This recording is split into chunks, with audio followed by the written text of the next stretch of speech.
તો અમદાવાદના વાસણા બેરેજમાં સતત પાણીની આવક થઈ રહી છે। ધરોઈ ડેમમાંથી છોડાઈ રહેલા પાણીના કારણે એલર્ટ આપવામાં આવ્યું છે। વાસણા બેરેજમાંથી પાણી છોડવામાં આવી રહ્યું છે। 94,056 ક્યુસેક પાણી છોડવામાં આવી રહ્યું છે।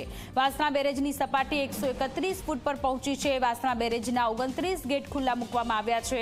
બેરેજમાંથી પાણી છોડાતા કેટલાક ગામોને એલર્ટ કરી દેવામાં આવ્યા છે। તો વાસણા બેરેજમાંથી સતત પાણીની આવક થઈ રહી છે અને એટલા માટે 131 ફૂટ પર અત્યારે વાસણા બેરેજની સપાટી છે। 29 ગેટ ખોલવામાં આવી રહ્યા છે અને સાબરમતી નદીમાં વધારાનું પાણી છોડવામાં આવી રહ્યું છે અને એટલા જ માટે નીચાણવાળા વિસ્તારોમાં જે ગામડાઓ છે એ ગામડાઓને અત્યારે એલર્ટ કરી દેવામાં આવ્યા છે।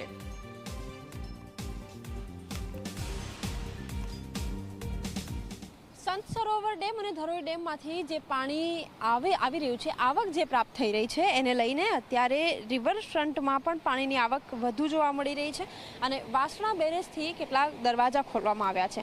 મહત્વનું છે કે વાસણા બેરેજમાં કુલ 30 જેટલા દરવાજા છે, જેમાંથી અત્યારે 27 દરવાજા ખોલવામાં આવી રહ્યા છે। પાણીનો પ્રવાહ સાબરમતી નદી તરફ વાળવામાં આવી રહ્યો છે।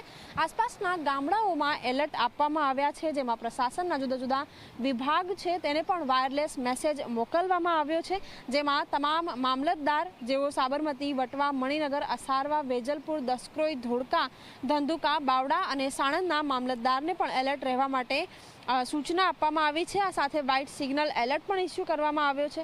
મહત્વનું છે કે અત્યાર સુધી હાલની જે પરિસ્થિતિ છે એમાં 96,234 ક્યુસેક પાણીનો જથ્થો સાબરમતી નદીમાં છોડવામાં આવ્યો છે અને એને જ લઈને અત્યારે વાસણા બેરેજમાં પણ એલર્ટ આપવામાં આવ્યું છે।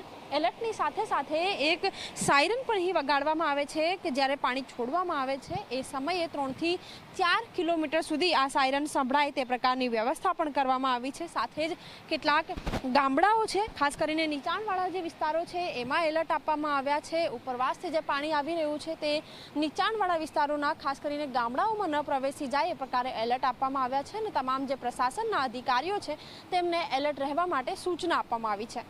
કેમેરામેન ઉમેશ પરમાર સાથે સપના શર્મા, ઝી 24 કલાક, અમદાવાદ।